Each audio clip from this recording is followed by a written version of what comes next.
good morning, and welcome to 9 to Noon from the Minnesota Vikings practice facility in Eagan, Minnesota. 9 to Noon on Tuesdays, courtesy of SouCup and SouCup.com.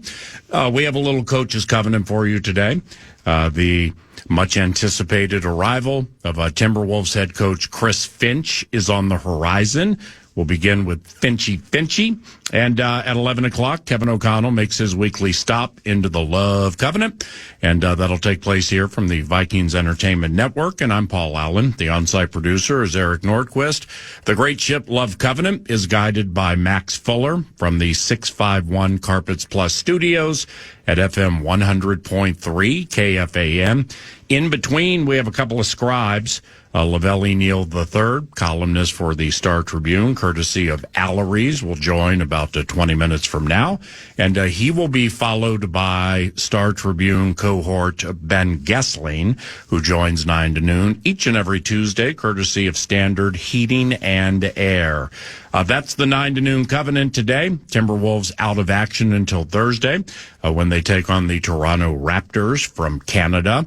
Minnesota Vikings out of action until Sunday when they take on the Chicago Bears, losers again. They lost at home to the Green Bay Packers over the weekend on a blocked field goal at the buzzer. And many interesting things came from the Bears and Packers game. And one of them involves a replacement right guard for the Chicago Bears, who my man's name is Matt Pryor. And so, how are we going to put this? He wasn't great on the offensive line, but he was the one in front of Carl Brooks, the guy who blocked the game-winning field goal from the right foot of Cairo Santos. Replacement right guard. Put him on the field goal team right in front of the guy who blocks the game-winning kick.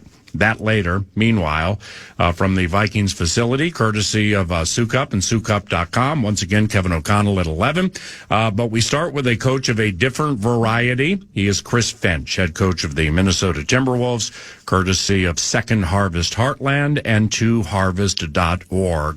Mr. Chris Finch, the football team over here, we're in Eagan at the Vikings facility, rolling along at 8-2, and I'm kind of hoping we don't meet your Philadelphia Eagles at some point, because that means you and I may not speak for a week. You know what I mean? And good morning. We'll keep it civil, PA. We'll keep it civil. Good morning to you. How are you doing? Things are quite well, and things seem to be going better for you than the last time we spoke last week when you were in the Pacific Northwest. Now, after beating Sacramento and Phoenix, is the overall product edging closer to being as good as you know it can be?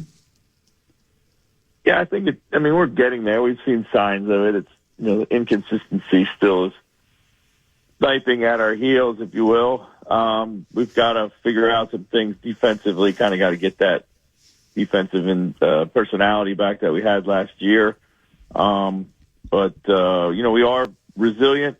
We are finding ways to win games, take a bunch of punches, come back. We're showing a lot of grit in different ways, but we just need to be more consistent. And that sounds pretty generic, but it's really what it is. I mean, for a little bit there, it's kind of like one night it's maybe transition defense, next night it might be rebounding, could be pick and roll on the third night. So it's not like we have one glaring problem over and over. It's just kind of a different thing every night, which is, sometimes lack of focus and maybe just not adjusting the personnel or game plan fast enough. But they all may be details in the overarching product. Eventually we'll get to assumedly where you want it to be. Those are a lot of details. Holy cow. Are you able to sleep at night? No. The quick answer is no. No coach sleeps. I'm sure you walk the halls out there of the Vikings facility. Those guys are probably zombie-like on any given game day. I thought it was really cool, not only the way you beat Phoenix, but the first guy to greet Julius Randle after the walk-off winner was Anthony Edwards.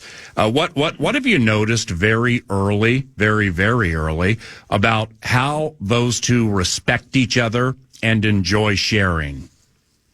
Yeah, they very much have an appreciation for each other's work ethic and toughness. They both love to put the work in, and they play with a physical toughness and a mental toughness that they kind of see in each other. Julius has done a great job of coming in here and trying to figure out ways to make Anthony better, with his playmaking particularly. He also is a good compliment for him in that when the ball, if they're going to put two people on to Ant and the ball's thrown to Julius, he's a quick decision maker in that regard, and plays with great gravity, gives us another option to close games with. And so teams can't just load up on one guy. So that's been great. I think Ant is still figuring out, Julius's games in some ways and how he can, accentuate that. But been very, very pleased with their early chemistry. I know practice, with the practice time you get this week is first and foremost on your mind. Then you get to the Toronto Raptors. But and coaches generally don't prefer to cast their gaze far down the road, but this just hit me. Think about it. It's not if you are in big games and big spots like in the postseason. I think it's a matter of when. But how great is it going to be in a tightly knit game, minute and a half to go, and you have those options who are Edwards and Randle, who are both very, very comfortable trying to win games. Yeah, they both can get to their spots. They play with the physicality of I'm really pleased with the way Anthony's been closing games this year. He's been mixing up his shot selection and his shot creation for his teammates. He's been going quick. He's been reading the defense. So that growth was something we had to be much better at coming into the season.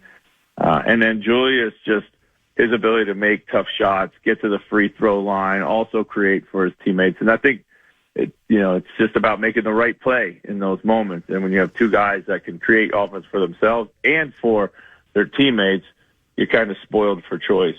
Let's put the Sacramento win and the Phoenix win together. They couldn't slow the Kings roll late and were slow to start Sunday against Phoenix, but you won both games. So how do you read into that? Defensive fundamentals? Yeah, I think the Kings game, I thought we did a great job of controlling that game all the way through the first, 3 quarters for the most part. When we got up 20, we lost our focus, we lost our edge. We started trading baskets, and that's a bad place to be because if you hit a dry patch and a guy gets hot, like we saw, you never know when that thing ends for them. So, we should have closed that game out. We got a lot of good looks. We've struggled with some offensive scoring droughts in the last 10 days or so. That have really hurt us, and it's affected our defense at times, which is, again, adds to the inconsistency we've been discussing. But we did a good job of taking their punches. We could have easily folded. We came back out in the overtime. We managed to get enough stops on Fox to just kind of stem the tide and make big shots. Then in the Phoenix game, physically, it's one of those games where when the game starts and you see your team playing, you're like, they're kind of not all there just physically. Coming back from the West Coast, early start, that's a tough thing to find your energy. But as the game went on, we just hung in there, gave ourselves a chance to make a run at it. Did a really good job of kind of shutting Booker's water off, and then offensively we found a great groove. So the momentum, kind of opposite games, if you will, because we didn't control the game for most of the time, but we hung in there. So we won both games in 2 completely different ways, right? Which is impressive in its own right, but it still points to a lot of work to be done. Chris Finch, T-Wolves coach, 9 to noon. And this is courtesy of Second Harvest Heartland and 2harvest.org.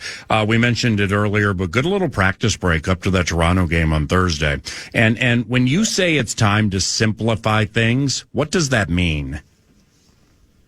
Yeah, I think we've been, last year we got really good at having a lot of different game plans.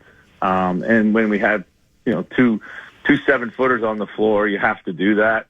You got every night your defense might look a little differently, just because you're trying to, maybe keep one of those bigs out of coverage or pick and roll or rotation or whatever it might be. And this year we have a lot more defensive flexibility, I believe, when it comes to our personnel guarding. So we can, we just need to simplify things. I think going into that's a coaching staff mandate, really. Just let's just kind of get back to the basics, pick a lane, and be better at that, and try to do too much on any given night. Julius and Anthony are both super effective offensively and require many touches. All right, I think that's fair to say. So how has that impacted Mike Conley? Yeah, I think he's kind of used to this. His role is expanded and shrunk when it comes to scoring. He's very good at being able to kind of realize who needs touches out there as much as anything. And he's kind of deferred. He's back to being more of a point guard, more of a setup guy, which he's outstanding at. And he's last year when we finished the season, I would say over the last third, we really needed him to score in the playoffs. And I'm sure there's going to be a time we're going to need him to up his scoring again. But with Ant and Julius in that starting lineup, in particular, Mike's deferred a bit, and sometimes it might affect your kind of accuracy or your ability to look for your own offense because you just kind of lose that edge a bit. DiVincenzo's 15 came in real handy on Sunday. Is his shot catching stride after that 3-game 3 for 17 patch? Yeah, no doubt. I mean, listen, I have every confidence that he's going to continue to shoot the ball better and better. He's a great shooter. We talk about this all the time. It's just about continuing to stay confident and take good shots, and they'll fall for you. And over, the next, let's say, 17 shots, I'm sure it'll balance itself out in a big way. I appreciate the conversation, my brother. Enjoy the week. Safe travels to Toronto, and we'll talk soon, okay? Okay, take care. Thanks, B8. Yep, see you, Chris. Chris Finch, courtesy of Second Harvest Heartland and 2harvest.org. They feed tens of thousands, and they do so frequently. So Chris is a board member for Second Harvest Heartland. Check out the website and contribute if you are so inclined. It is 2harvest.org. 9 to noon has a set list courtesy of TimberTech and timbertech.com. It includes Vikings head coach Kevin O'Connell joining about 11 o'clock. The columnist is around the corner at FM 100.3. KFAN.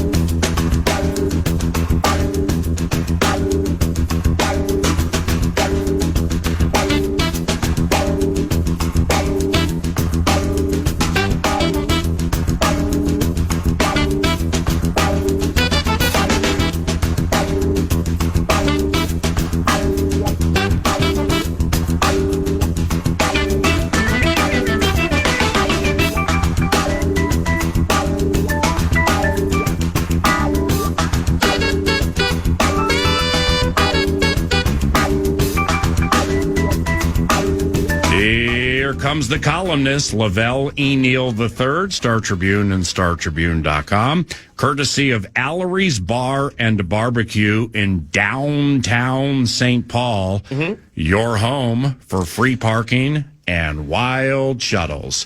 Now, does that mean the shuttles are wild with Allery's servers, or they are rides that take you to Minnesota Wild games, and good morning. This is a different iteration of Valerie, so the servers aren't the bomb like they used to be. So, wow, why would you say that about the servers when they're buying time to have you here on Tuesday? Well, they're all male, that's why. But anyway, well, what's wrong with that? It's 2024, man. Anyway, Valerie's run shuttles to WOW, to the X, to Saints games during the summer, and also the Loons games. So they're busy almost year round with the shuttle bit. So Allery's out there popping tags. I when I texted you last night, I went through all of Caleb Williams' passes, and I watched a fair amount of the Chicago Bears pass rush, or lack thereof, against the Green Bay Packers. And I want to get to that momentarily, including this replacement right guard who may have been single-handedly responsible for not checking or blocking Carl Brooks on the potential game-winning blocked field goal. A lot to say about that. But first, I believe we have we're right around an anniversary, a quarter century anniversary to be celebrated that takes yours truly with Lavelle Neal III all the way back to the formative days of what was 10-1 just for fun at AM 1130 KFAN, and here they are. You wrote about the fact that 25 years ago, you cost Pedro Martinez, here we go, the Major League Baseball MVP, by refusing to vote for a pitcher as MVP, and he lost it by one vote. And the voicemails that you were receiving from the Puerto Rican or Dominican mafia, well, those are stories that probably are best shared off microphone. But what triggered you to columnize that? Just because people like pain and suffering, and 25 years is a great point to just open up that wound again. I know. I felt there's always been stuff about that whole period that I wanted to tell, especially the Terry Ryan practical joke. And the bit with Terrell Brandon, which I'll never forget ever. Barbershop? Yeah. Well, I'm walking in Target Center, going to the media room before the third quarter of a Wolves Trailblazers game, wow. And I got Anthony Peeler walking past me going, dang, Lavelle, everybody wants to know why you didn't vote for Pedro. and then Terrell Brandon was like, I'm a Yankees fan, Lavelle, I love what you did. They're about to go play in the third quarter of a game. You got comps at Terrell Brandon's barbershop. I was like, you gotta be kidding me. Old Stop and Papa's hollering at me before a game is stopped. That's brilliant. Anthony Peeler, he was a wild card, at least from what I understand, a wild card on and off the court. One of the toughest, just naturally tough, street tough guys. He's one of those guys that I don't care how big, little, heavy, or small he is. You don't want to run into him in a compromising moment like in an alley. You know what I mean? Yeah, well, I worked in Kansas City for 9 years, and Anthony Peeler had just left high school there to go to the University of Missouri.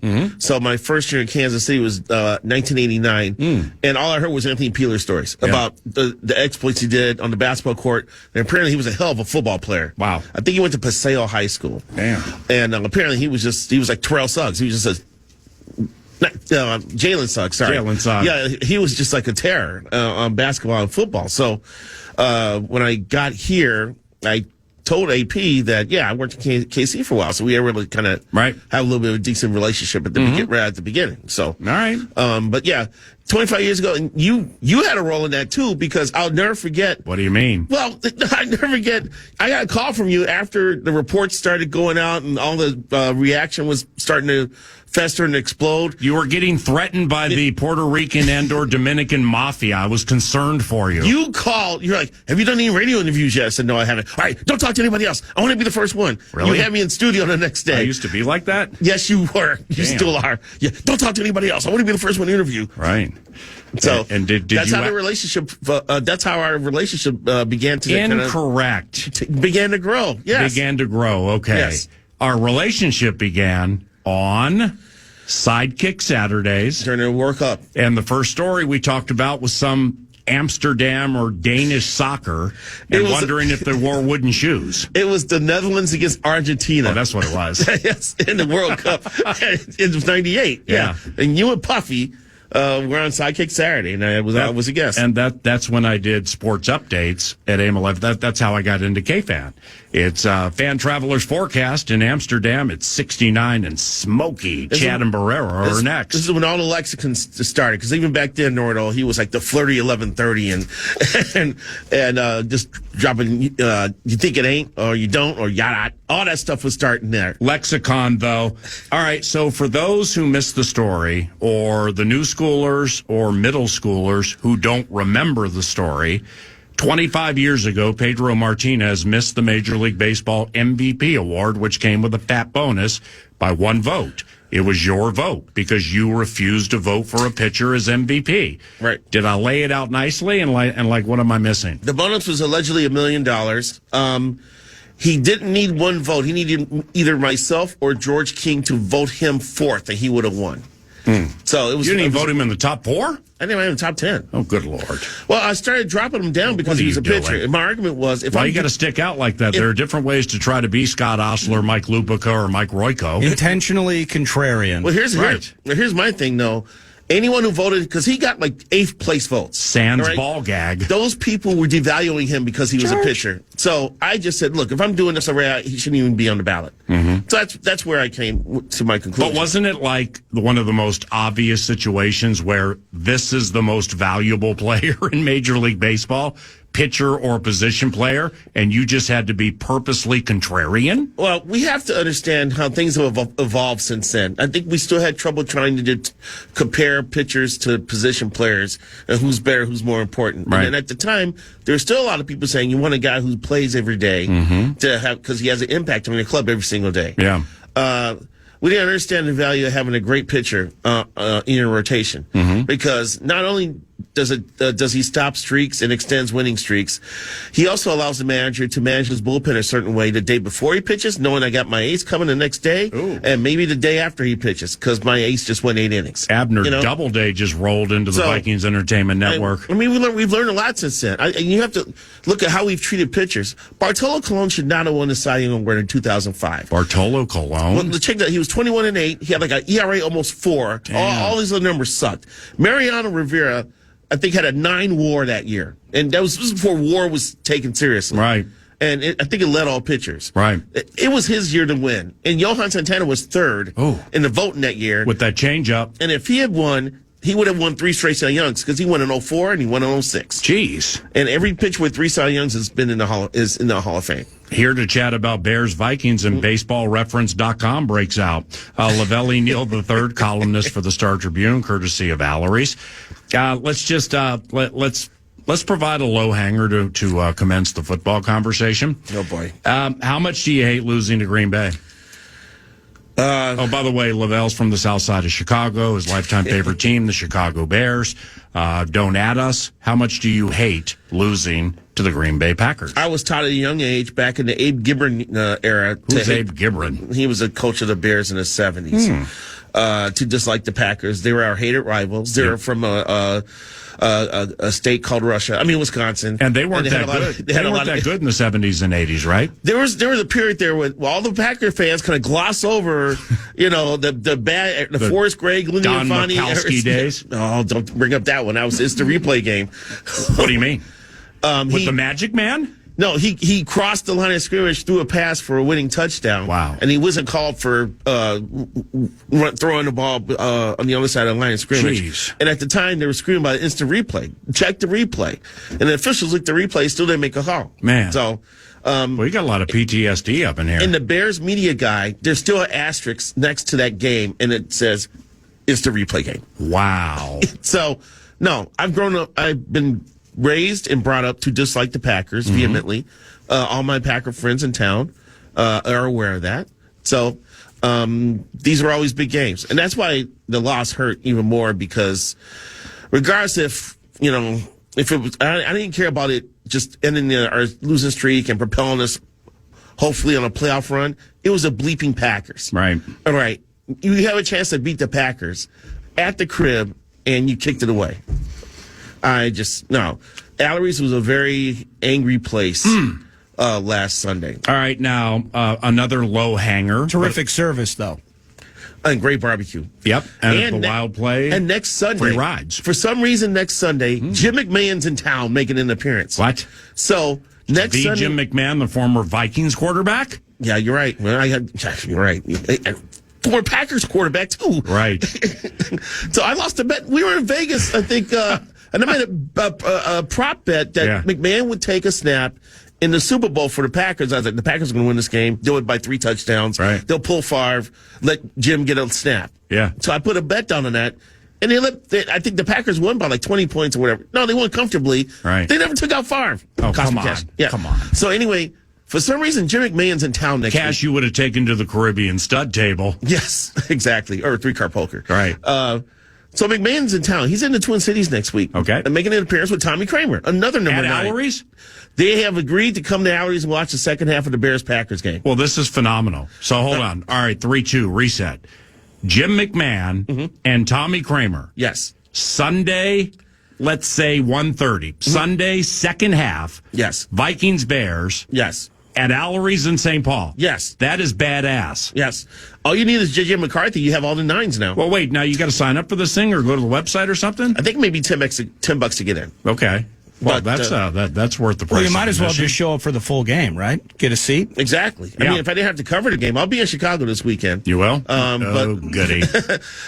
hey, the last 2 times I've been here, the Vikings have won the game. What do Yeah, you but say? I'll never forget the first time you were at one of these. E.J. Henderson's femur was sticking out of his leg. Cue the calls from Howard, by the way. Thank you. It was in Chicago where the Vikings played the Bears, and everybody got what they wanted. The Vikings won. No one got killed because they were going to the postseason. And then Lovie Smith and Houston won on the final game of the regular season to allow the Bears to get the first overall pick in the draft. Oh, come on. And to show you the press box was just on fire. Yeah. It shows you how the Chicago media are so diehard fans because they were cheering. They had the Houston game up. I can't remember what they beat. They had the Texas game up. They're cheering everything that the Texans did right to pull off that victory. Speaking of press boxes, Yes. is the press box at Soldier Field the very worst you've seen in the National Football League because of its location? It's enclosed, which probably is discretion being the better part of valor.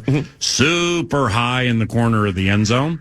Do you think it's the worst But I haven't been to every stadium that you've seen? that I've seen. It's up there. I thought the Cardinals press box wasn't great either. Oh, and that's a right. modern stadium. Yeah. And you got duped on a field goal because of the angle. No, because of the press box. Right, Because of how bad it was. But the angle from the press box, just as I was saying. kidding. Yeah. Yeah. I've been to Buffalo. They were okay. It was okay. Raiders was nice. Yeah, Raiders was nice. I've been to Dallas. Dallas isn't bad. That's all right. Kansas City was solid. That's all right. But I don't know if they moved. They may have moved these press boxes since then because, in this day and age, they have taken press boxes and stuck them in the corners of stadiums now. Yeah. The St. Louis Cardinals baseball team tried to build a press box in right field. And Bud Selig said, no, I know you guys are moving your press boxes around so you can sell the seats behind it to the high rollers, but we're not putting a press box in right field. Well, that's what the Anaheimers did, right? The Anaheim and Chicago White Sox are both down the foul line so far that you're closer to the foul pole than you are home plate. Right, which means it's tough to see curves and, like pitches coming in and stuff, right? But in the Cardinals case, they basically are going to put a press box where the right field overhang is in target field. So the low hanger here, Another one. big time talker, but I just want to hear what you have to say about it. Eberflus played for that long. Was that a 50-yard field goal? 46. Okay, Eberflus played for the 46-yard field goal. Let a lot of time go to waste to get there. He could have ran another play. Did that bug you? At first it didn't, because my argument is that an NFL football team with a bunch of professionals should be able to execute, snap, spot, hold, kick, 46-yard field goal. Right. They should. All right? But your replacement right guard, Matt Pryor, may have missed Carl Brooks, Well, here's the other bit, though. who blocked the field goal. Here's the other bit, though. And who's Matt Pryor? The Packers committed a penalty. They committed a leverage penalty that was not called Oh, no. because they crushed it. They crushed this long snapper got crushed. Like, right. Yeah. Yeah, and he's Really? He did, yeah. They're off limits. And Pat McAfee, who I don't like, but he's a former kicker, so he knows these things. Right. He broke down the play yesterday and said that should have been a penalty. It was a penalty. Yep. Wow. I didn't know that. Yeah. And I watched the blocked field goal 3 times last night to make sure it was 79 taking the L, and I didn't see that. Yeah, and so at first I wasn't upset, but then the more I thought about it, but I've seen this from the Bears before, and I've actually seen it in U.S. Bank Stadium. Years ago, Mark Trestman, head coach, Bears driving down the field against the Vikes at U.S. Bank. They get, what was it? It's going to be a 48-yard field goal, I think. 48, I think. For the Vikings? And it got a first down. They had time on the clock. Oh, for the Bears. Yeah, and Trestman decided to kick the field goal there. Now, Robbie Gould has spent the weekend in Chicago because his wife was having a baby. He flew in to the Twin Cities Sunday morning. Wow. Morning of game. Right. And they ran him out there to try to kick the field goal. He's a kicker. I know what you're saying. Was he not good as gold? Not that time. No? Oh, he missed. Sorry about that. Yeah, he missed. All right, so... Man, all you Bears fans live in the past. As Vikings fans, we're just constantly looking forward, excited for the next game. All you Bears fans do is lament the past. I know the Vikings have lost 4 Super Bowls, but the Bears are probably the more tormented fan base right now. Losing 11 straight to the Packers. LaFleur has never lost to the Bears. Yeah, that's terrible. Okay? We're in hell right now. It's bad for business. And all we do is win at Lambeau all of a sudden. And when you lose games of the fashion that the Bears have lost this year, and 4 straight at Soldier the Hail Field. Mary bit in Washington, and this bit here on Sunday. Yeah. All right, so I hadn't realized until deep diving it yesterday in anticipation for Wobble Wobble, your Bears had not scored a touchdown in 25 consecutive possessions. Correct. I didn't realize that until they got their first touchdown against Green Bay. Sweet drive, too. So 25 consecutive possessions, no touchdowns. Shane Waldron is out. So now we get into Caleb Williams, and we start deep diving him a little bit. Let's begin here. Now we have a new offensive coordinator, so a lot of this statistical wherewithal involves, in fact, most of it, the guy who was fired. But nevertheless, Caleb, in the third quarter this season, his completion percentage is 54. Right. His yards per attempt is 5.6. Right. 17 of his 41 sacks have taken place in the third quarter. In the red zone, inside the 20, he's 17 of 38. 44.7 completion percentage. Yards per attempt, 2.6. 2.6. But 6 touchdowns and 0 interceptions. Oh. He's an anomaly. Well, I'm surprised you didn't call those fourth quarter numbers. He's got like a 108 passer rating in the fourth quarter. Holy cow. Yeah. And well, when you're chasing score lines. well, here's the other bit. I treated it like we treat Pro Football Focus. At Washington, fourth quarter, Caleb Williams leads them down the field, and then they hand off to the backup center who fumbles. Oh, yeah. Caleb goes, no problem. Wow. They get the ball back, drives them back down the field. That was the Washington game. Yes. It was. Drives them back down the field. So he had 2 fourth quarter drives. Good Lord. The second time they scored, because they came to their senses and handed off the ball to a running back. Yep. And they lost a Hail Mary. Well, speaking of that game, Jim Harbaugh, coach of the LA Chargers Sunday night, triggered me to think of you. Oh, boy. Well, here's why. Because the Cincinnati Bengals were going to attempt a Hail Mary to, I believe, tie the game. Or, I think tie the game. What did Jim Harbaugh do? He called a timeout with his defense on the field to A, get them organized, and B, make sure one of their corners wasn't yelling at fans at SoFi. He called a timeout. You didn't call a timeout at FedEx. This is why Eberflus is getting fired, Doc. This is unbelievable. I mean, he called that timeout. I'm like, wobble, wobble. Well, the joke in Chicago now is that Eberflus is the worst penultimate play caller ever because the play before the field goal on Sunday, he elected not to run, right?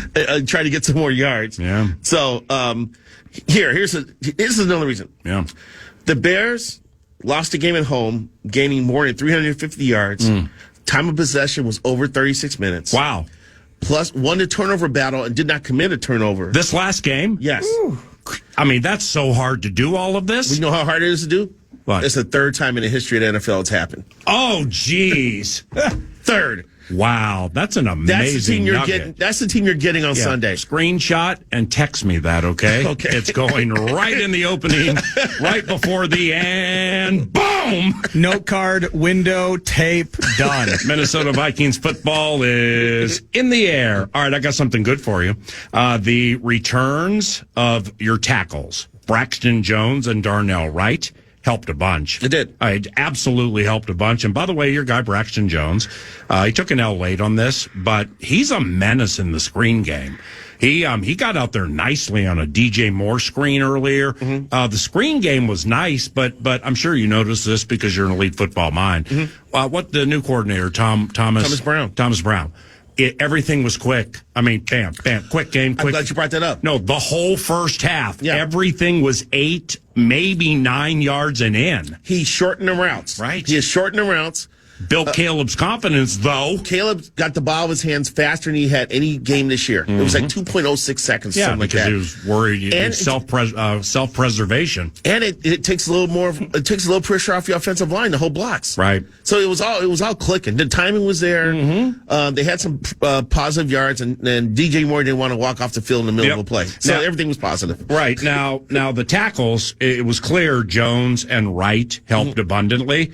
With the exception of one play, there's this guy for the Packers, 57, something called Brenton Cox Jr.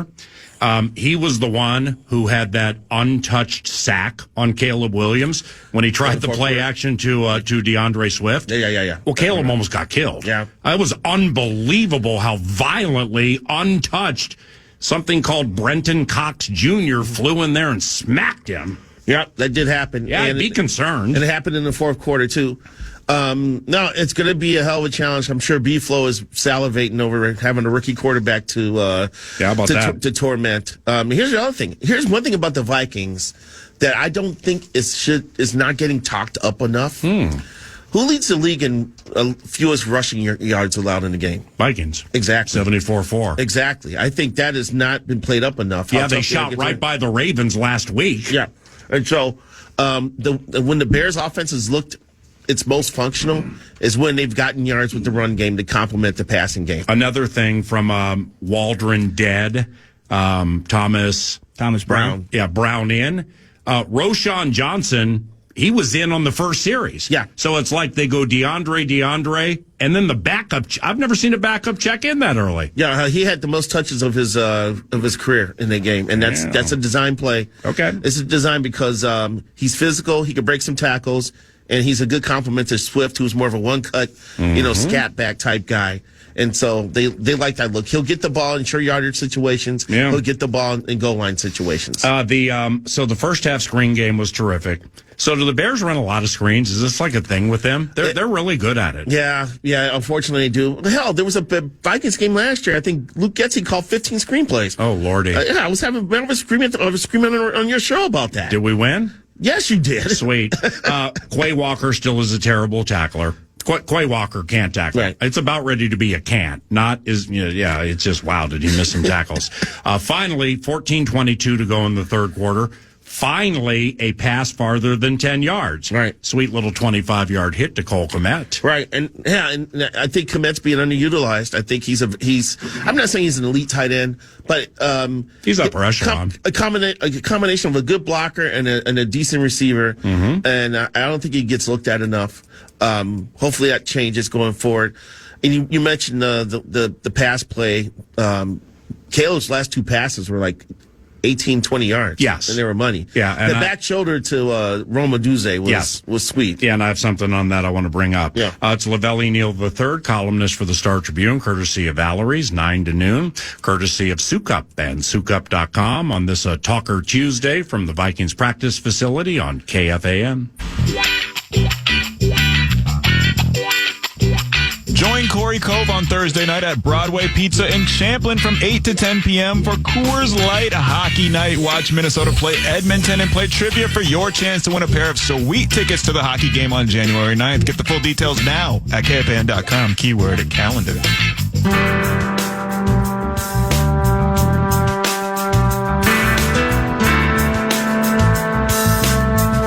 Yeah, you're right about those Caleb Williams passes late. I mean, they were cold-blooded. However, I don't know if you noticed this or not, but the rookie missed Keenan Allen with 5:18 to go on what would have been a 54-yard touchdown pass.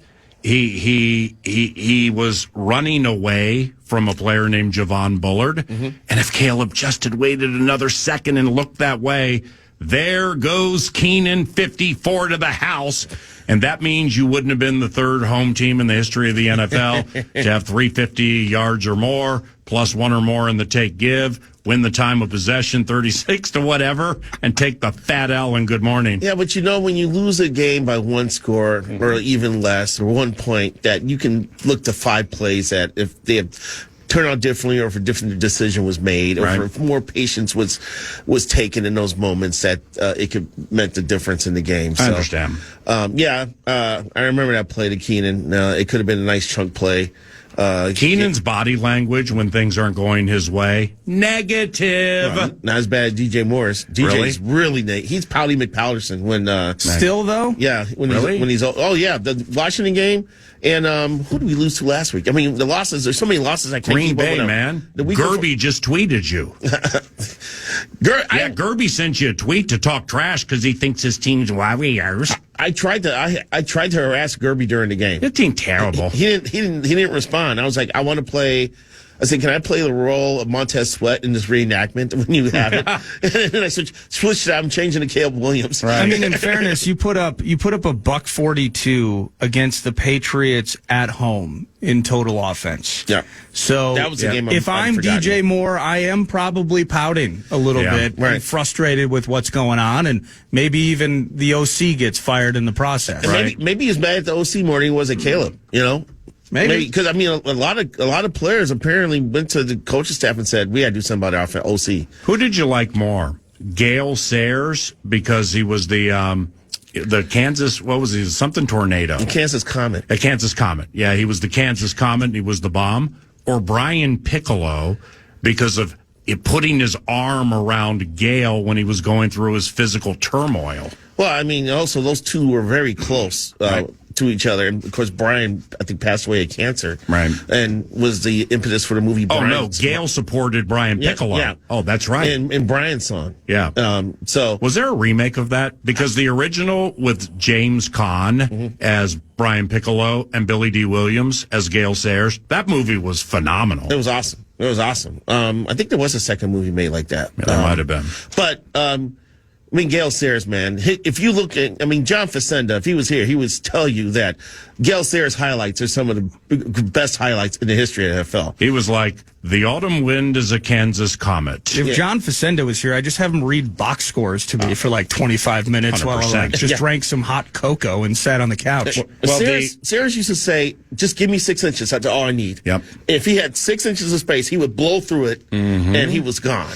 So at the end of the game against Green Bay, so it ends up being 3rd and 19. I mean, you know this, but I didn't realize how you got there. Yeah, Caleb took back-to-back sacks. Yes. And he almost got sacked a third time in a row, but he ducked under the it guy, with the sweet little Houdini move. This is on 3rd and 19. Sweet little hit to Odunze for 16, so they're still short. Then it's 4th and 3, game's on the line, hits Odunze again, right boundary, you're in business. Right. So Caleb was a little cold-blooded there. Yeah, like I said, his numbers in the fourth quarter are pretty good, actually. And the Bears were 4 for 4, I believe, in fourth downs Sunday. And apparently they have the highest fourth down completion percentage in the NFL right now. Wow. So, well, the Vikings are second best, at least they were into the last game, at limiting teams from first downs on fourth down, like 35%, second best in the NFL. Yeah, Tennessee went 0 for 2, so it only got better. I want to see how Flores throws at Caleb. I have to give him Caleb credit, though. There were times where I thought the Packers defense was trying to pull a B-flow. They would have 7 men on the line of scrimmage. You got to figure out who's dropping into coverage. But one of them was something called Cowart, and nobody cares about it. Or whatever. No, Byron Cowart. But they would drop 3 or 4, and I thought Caleb was in the middle of a guessing game. But everything was working so well in terms of getting the plays into Caleb, which was with the issue at Waldron. Him being able to determine where the protection needs to be slid over to, making the right protection calls, and getting the ball out of his hand. It was all clicking. I got to imagine B-Flow is going to be ready to upset all that timing on Sunday. If you're a coach, if you're a defensive coach, or if you're Matt Eberflus, and you like craft the defense and everything, right? Eberflus puts the defense together, right? Right. What do you like doing more? playing Jervon Dexter Sr. or saying Jervon Dexter Sr.? Probably saying it more than playing it. What do you mean? He has 4 sacks. He leads your team. Yeah, he's actually one of the guys who's made a nice improvement from last year to this year. So he was, I think it was a 3rd-round draft pick a couple years ago. Now, what they did was 2023 draft. They worked on defense. Why wouldn't they? Eberflus defensive-minded. Right. Jervon Dexter Sr. Zach Pickens. 2nd-rounder. Zach Pickens. 3rd-rounder, South Carolina, though. Mm-hmm. And Tyreek Stevenson, 2nd-year Kane, took him in the 2nd round, too. Yeah, they did. And all those guys, they've had some nice drafts on the defensive side. I think Kyler Gordon's one of the better slot corners in the league. Palms to the sky for Jaquan Brisker because he's out with another concussion. Oh, that's right. This is like his 3rd or 4th documented concussion. Oh, that's not good. There's some questions about him being able to come back before the season's over. That's sad. Apparently, when you take that concussion test, there's 5 steps to it, and he just can't clear the last step. Damn. So, but I mean, a year ago, at this time, he was out because of a concussion. So there's concern about, long-term concern about him. How is your team? They're a +9 in the take-give Lavelle. The players are just weird. You've got to be kidding me. No, they're 3rd in the NFL in takes. They have 17. They've only given up 8. Jeez. You haven't turned the ball over in 3 straight games. Your defense is creating opportunities for your offense. No one scores more than 20. And you're losing all these freaking games. Defense is stingy, though. What does that tell you? Told you 1. Offense. Bad offensive scheme. Yeah, I got you. 2. Once again, Eberflus in a big spot trying to make calls. And the replacement right guard can't block Carl Brooks on a game-winning field goal. No kidding. Yeah, you ain't lying about that. Let me get this out of the way before we say goodbye. Sure. Jalen Johnson, all right? Ballyhooed corner, 5th-year Utah. That should be fun on Sunday. Couple of interceptions. 4 tackles for loss for number 1. That's a career high for him. If you were to cast your gaze and speculate, because you're an elite sports mind, do they dare have Jalen Johnson, point at 18 and say, he's yours? Yes. And there's no help? They will. Oh, come on. They will. Well, Justin is salivating right now. Well, they will until he proves them wrong, and then they'll make adjustments. Right. I guarantee you they'll start the game with Jalen on JJ on JJ from the start. He's right. You look, you're typing it in now just to have a talking point. Yeah. So, and it's going to be a battle, and it's going to be great. It's like Penny Tillman versus Randy Moss. Just 2 quality guys going at it. Jalen thinks he should be. He was mad because he wasn't listed in the top. What was it? The NFL top, Network. Yeah, NFL Network's top 100 players. He's mad he didn't make top 100. Right. He's out to prove himself. He knows this is a game where he can. Build his legacy as being one of the top corners in the league. Well, Jalen was very fortunate last year because Justin missed both Bears games. So let's see. Before that, at Soldier Field, Justin goes 4-38-0. Game before that, 12 catches, 154-0. Before that, 5 catches, 107-1. Soldier Field, 2021, 4 catches, 47 yards, and a touchdown. His 2020, 135 and 104. So he's had good games against the Bears. Damn, he doesn't score a lot of touchdowns against Chicago. Maybe that's Jalen, though. I love how you've gotten aroused by this subject because I love it when I see your eyebrow furrow. But yeah, that should be fantastic. That should be one thing. Games at Soldier Field, games at Soldier and/or Lambeau Field are phenomenal. I just absolutely look forward to them beginning like Monday. So it'll be good, and I'll see you there, okay? Sounds like a bet. Lavelle Neal III, columnist for the Star Tribune, a weekly guest, 9 to noon, each and every Tuesday from the Minnesota Vikings practice facility. And Lavelle's inclusion is courtesy of Allery's Bar and Barbecue in downtown St. Paul, your home for free parking and wild shuttles, and your home for Jim McMahon and Tommy Kramer. Couple of former quarterbacks. They're going to be at Allery's Sunday, taking in the second half of the Vikings-Bears game. Might be a little admission charge. Check out the website, right? You gotta get JJ McCarthy involved in that bit too. When he was drafted, Kramer went on Twitter and said, "I just spoke with Jim McMahon, and we approve of JJ wearing number 9." Oh, that'd be sweet. Yeah, that'd be sweet. All right, appreciate you. All right, Larry. The scribe, Ben Gessling, covers the Minnesota Vikings for the Star Tribune, assumedly for profit. He joins us around the corner when we return to the Vikings practice facility in Eagan on a Talker Tuesday. It's 9 to noon.